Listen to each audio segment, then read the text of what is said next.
Well, g'day everyone and welcome back to the channel. This week we're in Kakadu. Are you excited, Al? I am excited. Go and get yourself a cold drink. If you're not subscribed to the channel, make sure you subscribe on the way to the fridge. We'll see you back here in about 30 seconds time.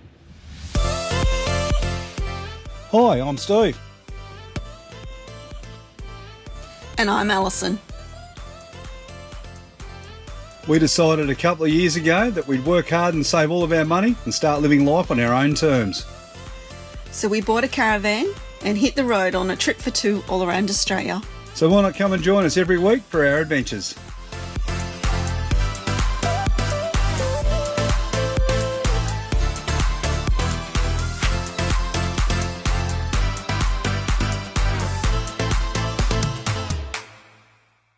G'day everyone, just like I said in the intro, this week we're on our way out to Kakadu, but you're going to see a couple of extra people in our video over the next 6 to 7 to 8 weeks, and I'd like to welcome Graham and Donna. They're going to join us for the trip across Kakadu, and then we're going to move on to the Ubirr River Road, aren't we? Ubirr River, looking forward to it. I'm really looking forward to it as well. It's something we've been planning now for nearly 2 years. We met up just south of Townsville a couple of years ago, wasn't it?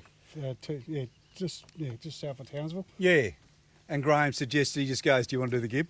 And we went, yeah. So it turned into something that was like, are we going to do the gib? We're definitely doing the gib. And then it just got closer and closer and closer. And then a couple of months ago, we really started to put some plans in place. And now Graham and Donna have come to meet us here in Darwin. And we're going to get ready to leave tomorrow, head out through Kakadu, and then make our way west to Western Australia. So we're really looking forward to the trip. And I'm really looking forward to Kakadu at the moment because there's so many things that are open, isn't there? Everything's open bar one, I think. Yeah, I think it is only bar one, and probably bar one's just a hard road to drive down anyway. So that'll be just getting used to that. But Gunlum's open for the first time in 6 years. And we're going to do the cruise. Where's the cruise at? Yellow water. Yeah. We've done about 5 takes on this, and Graham keeps saying Yellowstone, and that puts Donna straight into a Kevin Costner sort of fantasy. So we're back. We're on the right track now, which is pretty good. So Kakadu will probably run over the next couple of weeks. Really looking forward to doing that and seeing all the sights there is to see. A lot of people say Kakadon't, but I reckon it's going to be definitely Kakadu. Kakadu, Kakadone or Kakakash is what I've heard this season. Yes, so anyway, we're really looking forward to that. And then we're going to move west to Western Australia.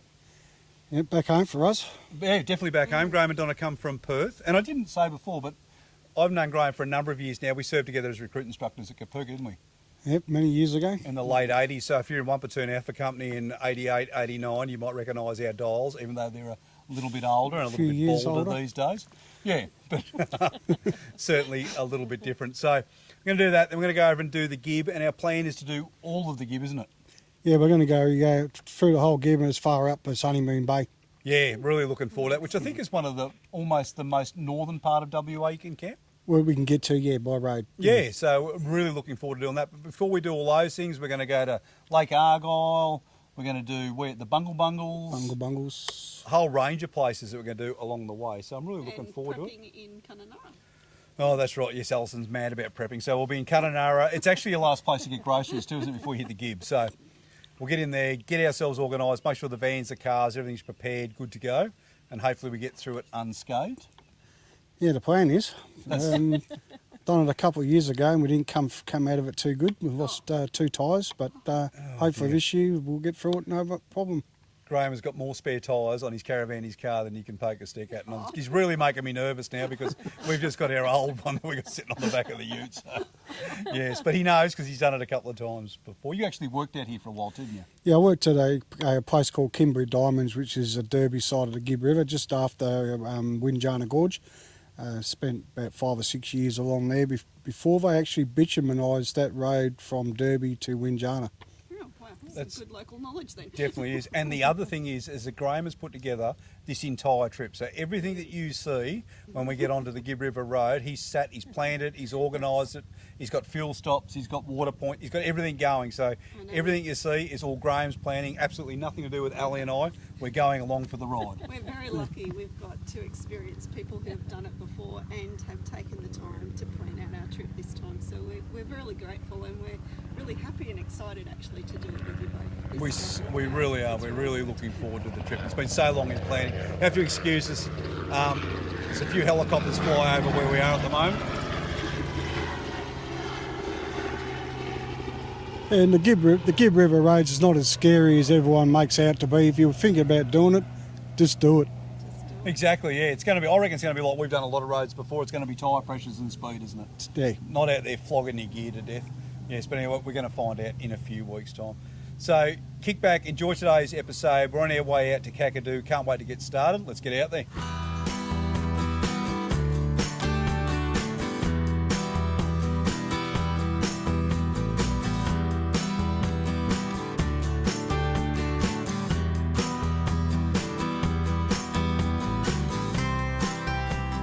As we said, we've come out to Kakadu. We can't wait to start exploring the area.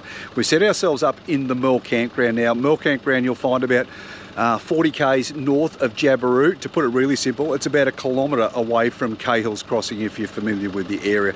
And we're looking forward to doing this northern part. So this morning we're going to head down to Cahills Crossing because the tide's about to come up, and we'll go down and check out a few crocodiles. And then this afternoon we're going to head out to Ubirr, I think that's the way you pronounce it, Ubirr. And we're going to look at some old rock art out there, which apparently is very, very good. And then we're going to go and watch the sunset out over the floodplains. We've really been looking forward to doing that. Hopefully the weather holds out. We don't get clouded in this afternoon. The campsite where we're staying here in Merl is quite good. It's a national park camp stay. It costs you $15 per person per night. When you come in, you'll find an envelope box where you can get an envelope, fill out all your details, drop your money, and then put it into the deposit box. The campsite also comes with toilets, which are flushing, and it's got some solar showers in here, which are really, really good. Saves a little bit of water in your caravan when you're driving around. I don't think there's any access to potable water when you come out here. However, there is a tap that looks like you could fill up your caravan tanks on. And if you do, I just suggest that you filter it in, probably boil it before you drink it, because all the other taps around the showers and things like that are all marked non-potable. But I'll take you for a bit of a walk around and show you our site. So this is our site here at the Merl Campground. We jumped onto a large group site because there's not too many people here at the moment. They gave us plenty of room to fit the bands in. But all the sites, regardless of what you get, mainly come with the picnic table. They've all definitely got a fire ring, but there's plenty of space. It's a great place to be in. And as you can see, because of the way they've cut them into the tree line, they're quite private. So here's another example of a site. This one's empty, but as you can see, they're quite roomy. This is a single site. There's plenty of room that you can just pull in and drive straight back out if you don't want to unhook. But once again, it comes with a table, it comes with a fireplace. There's plenty of shade around if you need it, but if you don't want shade, you want plenty of sun for the solar, there's plenty of spots available for that as well. If you're coming out and you're visiting Kakadu, you do need a parks pass to come out. At the moment, it's a dry season, so it's $40 per adult, but if you've got a concession, it's only $30, and there's a price for a family, which is a little bit cheaper. I think it's about $70 or so. It's not a lot of money, but you can check all that yourself when you come to Kakadu. To buy a pass, you can either get it at one of the ranger stations on either the southern or the northern side of the park, or there's a number of shops that you can buy them at. I'd probably just jump onto the NT's website to find out more information before you come into the park. If you come into one of the ranger stations and there's no one here, there's a QR code, just scan that, then you can go onto your phone, you can book your pass online, really easy process, and they send you your pass into an email, and then from the email you can download it into your Apple wallet if you've got an Apple phone, and I don't know what you do with Androids.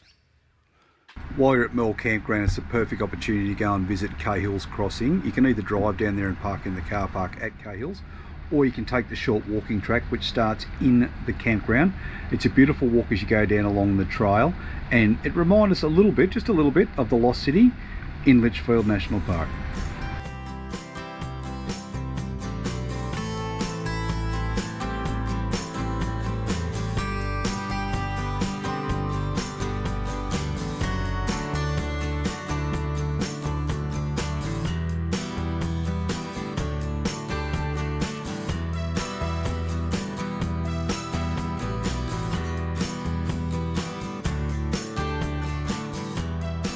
So when you come down to Cahills Crossing, there's a great viewing platform here. They suggest that you don't stand down by the road. I'd be very careful. The crocodiles come right up there and they are so hard to see, but it's a great place to come down and safely view the crocodiles when you're in this part of Kakadu.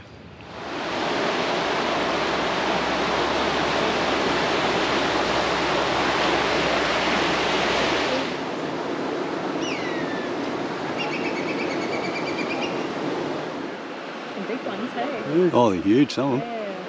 This one that's sat here, I God. was going to say the thing you Yeah. see them. He's been there for a while. Yeah, and there's no effort in it. It just sits there, just tail, just, yeah. It's just minimal flick. Sitting on the legs like this. Yeah, I know Yeah. those hands.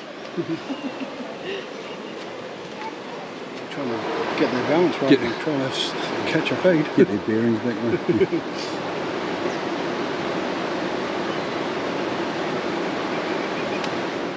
It's a pretty unique place apparently because crocs are very territorial. Yeah. So they don't normally have so many in one location, but because there's plenty of food here for them, Oh, mate's tend to thinking. worry a bit too much. I'll be shitting myself. He's thinking twice about his spot, isn't he?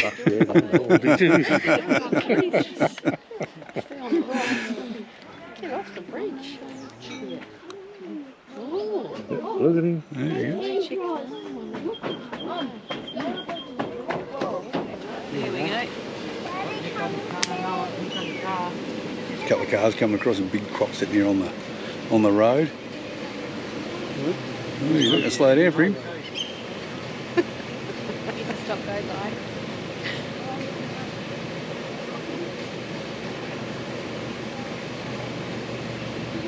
It's got the croc mobile.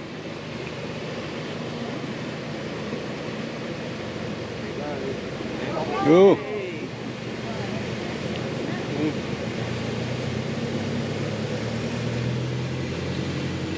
Tail. Yeah. It's much better now that the water's like still again. Still is, yeah. yeah.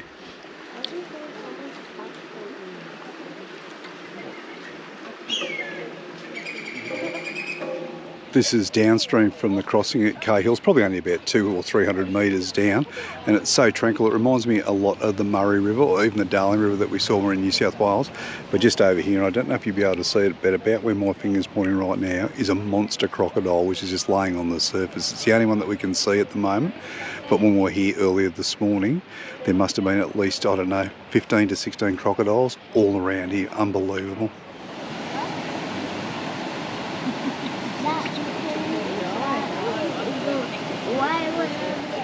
We're just sitting here watching a few people fishing. A young boy just caught a fish, and as soon as he hooked the barrow and pulled it in, the crocodile appeared from right in front of him. It just swam over the other side of the bank now, but geez, I tell you what, you just can't see him. That thing was underneath the water the entire time we've been here, and it only surfaced when he caught the fish.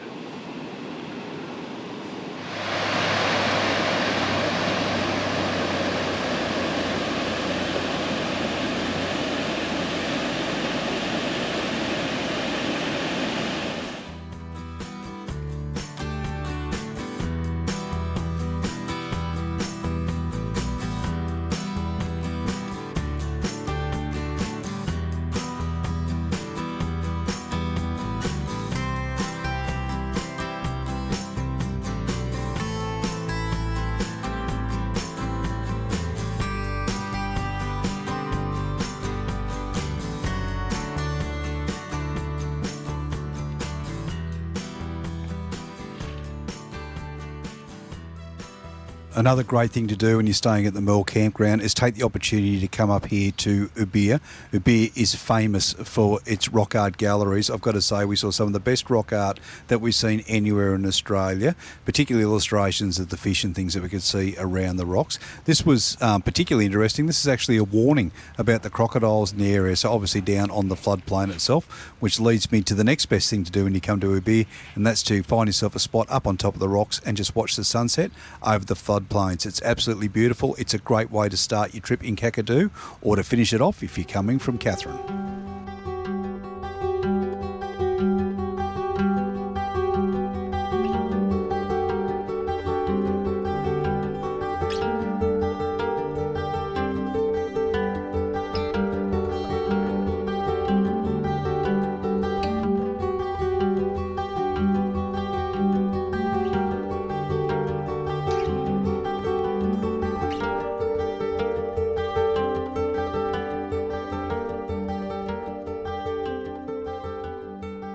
So we're just packing up to leave. We're going to leave Merl Campground now, going to Jabiru, which is about a 40k drive, have a bit of a look around, get some fuel and stuff, and then we're going to head on down towards Yellow Water. I can't remember the name of the campsite that we're going to, but I'll drop it in when we get there. So we've done a quick stop over in the township of Jabiru. We just got ourselves a little bit of fuel. If you need water, you can get fresh drinking water here as well. There's also a town centre where you'll find some hotel type accommodation and some shops and some cafes. Well, good morning everybody. We've moved on from our campsite up at Merl. Geez, what a great place to stay. And the sunsets over there over the plains, absolutely amazing. We've come down probably about another 100 kilometres south now to a campground which is called Madural. Now it's the same deal. This one is $15 per person per night. The difference is there's no envelope deposit box here. This actually has a camp caretaker and you pay by Ep112 at this one. They don't accept cash. We're going to stay here for about the next 3 or 4 nights possibly, and we're going to use this as our base to go and explore yellow waters. We're going to go and do the sunset cruise. We're really looking forward to that. And we're also going to shoot up to Jim Falls and go for a bit of a swim. So we've got a lot to do while we're here. And hopefully get a chance to pop into Corinda, check out the resort and maybe even grab a beer. So this is our site at Madural. There's plenty of grassy area here. You can set up anywhere you like. We just opted for something that had a little bit of sun, but you can certainly get some shade when you come down, but plenty of room for all types of setups. And I've got to say, this one's been quite busy in comparison to when we're up at Merl, but yeah, really nice place to come and stay. Once again, $15 per person per night. The campground also offers toilets and showers. They're solar showers. Once again, here's a big tip. Get into the showers before last light if you want a hot one. It's only warm after that. There's also some great walking tracks if you want to go for a bit of a walk, and there's a boat ramp if you've got your boat, you want to go down and hook yourself a barramundi.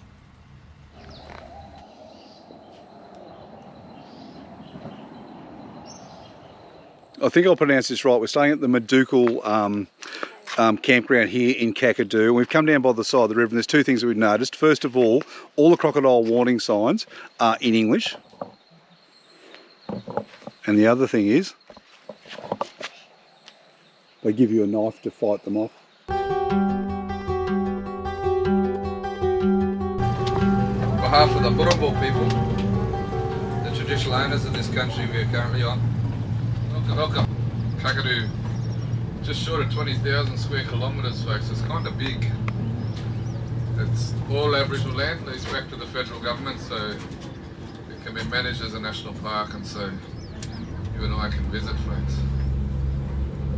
So this is somebody's front yard, their backyard, their pantry, so I will acknowledge those old people that allow us to be here, folks. The elders past and present and those up and coming that give us the permission, the welcome to be here, folks. Now, Nagoretpa is the name of the place we are currently at. It has nothing to do with yellow, it's got nothing to do with water, folks. I've got no idea why they called the place Yellow Waters. Nobody ever recorded a reason. It could be cannons in the water, it could be algal blooms, it could be buffaloes, I don't know. Like I said, it's the same water. Something we reckon you absolutely have to do if you come out to Kakadu is the Yellow River Sunset Cruise. It cost us about $130 a head, but I'm not 100% sure. You might need to check online, but that sounds about right.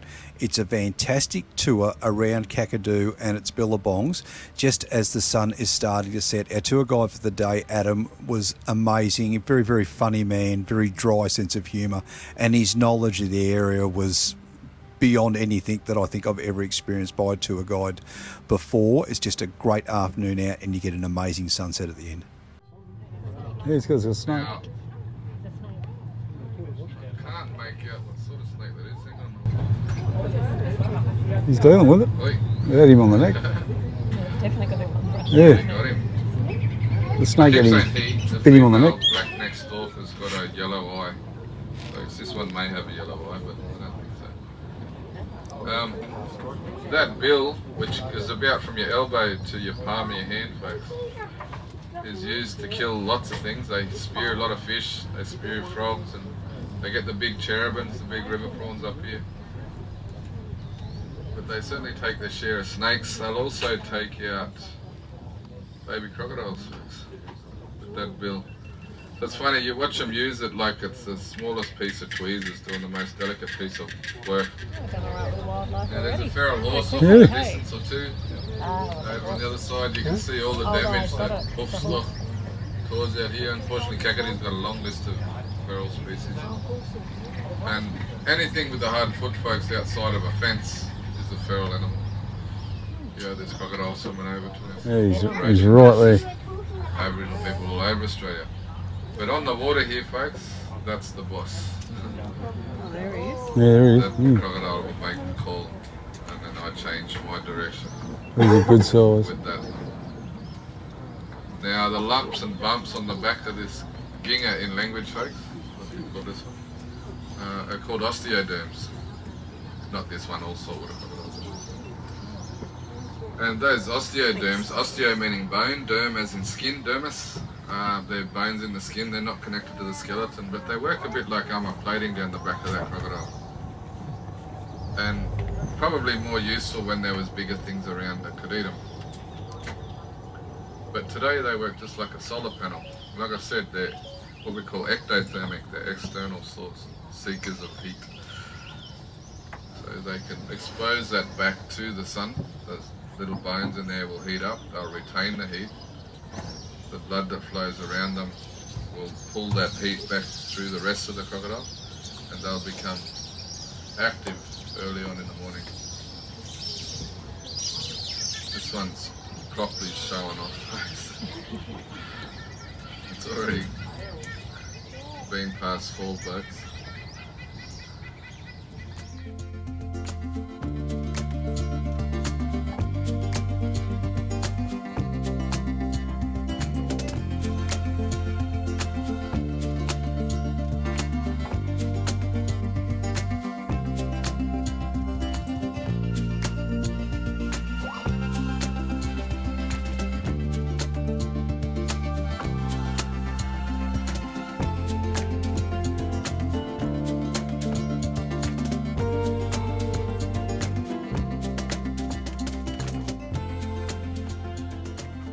Danger because we're not getting in the water.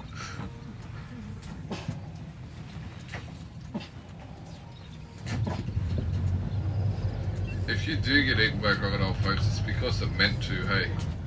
It thought about it, it rationalised whether you were worth the effort, whether they thought it was a guarantee, whether it was just too easy to knock back. And so they'll do it. They not the sort of thing that's going to pop up in your lounge room and drag you off the lounge, or turn up in your bathtub and pull you down the plug hole, folks. You've got to be in a very specific location for a crocodile to eat you, so that's really easy avoided, you know.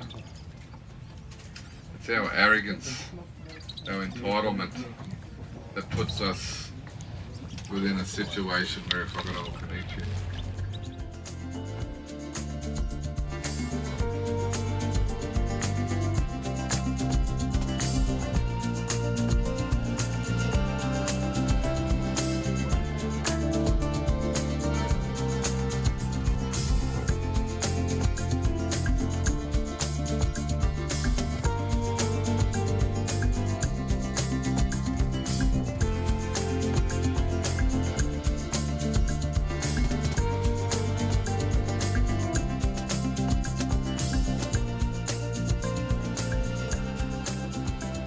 This was really interesting. This is Kakadu bamboo. It only grows in this part of the world. It was first thought to be an introduced and pest type species, but they later, after a botanist studied it, said no, this is native to the area, and hence the name Kakadu bamboo.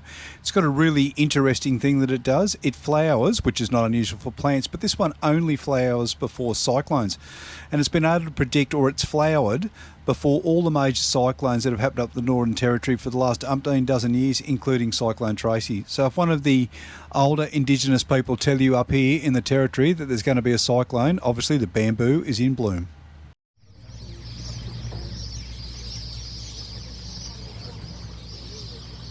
Probably those white-bellied seagulls. A buffalo bull, folks, is strong enough to flip a short wheelbase 4-wheel drive, folks. So there has been fatalities.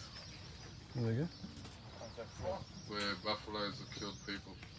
After about 2 hours of cruising around the boat and seeing so many animals, it's an amazing adventure to go on and a beautiful thing to see when you're in this part of the world. The tour guide goes and finds a nice quiet spot in the billabong where we can sit and watch one of Kakadu's famous sunsets. It's absolutely stunning.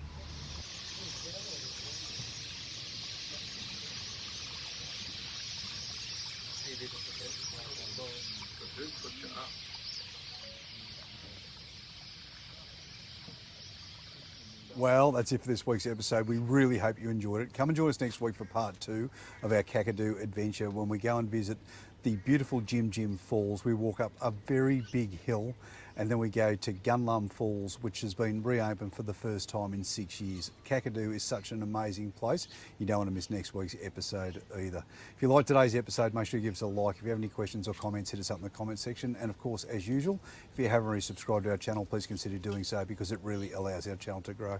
But until next Saturday at 7 o'clock, you guys have yourselves a great week. We can't wait to see you. We'll see you then.